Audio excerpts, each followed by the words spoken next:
யாரையோ நம்புறது, நம்பி அவங்களுக்கு கூட நல்லா பழகுறது, அவங்களுக்கு நிறைய செய்யறது, அது எல்லா ஆஸ்பெக்ட்லயும் நம்பிக்கை பழக்கம் அப்படின்றது இருக்கலாம்.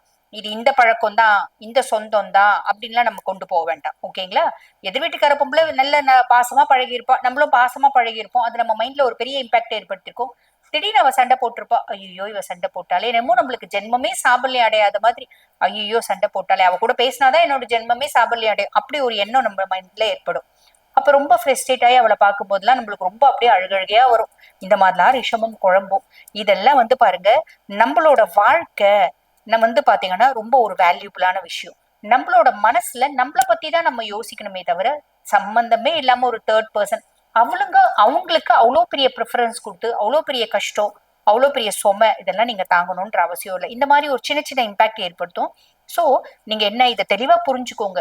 யாருக்காகவும் நீங்க வருத்தப்படாதீங்க, யார பத்தியும் சிந்திக்காதீங்க. நம்ம நேரம், நம்ம வாழ்க்கை நம்மளுக்கு அப்படின்னு புரிஞ்சுக்கோங்க. இன்னும் 2 வருஷம் ரிஷபத்துக்கான வருஷம். ஓடி ஓடி ஓடி ஓடி உழைச்சிங்க அப்படின்னா ஒரு பெரிய பேக்கப் அப்படின்றத எடுத்துக்க முடியும். இதுல கான்சென்ட்ரேட் பண்ணுங்க. சரிங்களா? தேவையில்லாத பத்திலாம் யோசிக்காதீங்க. அதுக்கும் மேல நமக்கு வந்து பாத்தீங்கன்னா சனி லாப சனியா இருக்கான். நான் ரிஷபராசி அன்பர்கள் என்ன தொழில் செஞ்சாலும் அதுல அபரிவிதமான லாபத்தை சனி கொடுக்க போறான். அவன் இப்ப வக்ரகதி அடைஞ்சிருக்கான். நவம்பர் மாதம் 27ஆம் தேதி வரைக்கும் வக்ரகதியில இருப்பான். குருனோட 9ஆம் பார்வை சனி மேல பாக்குது.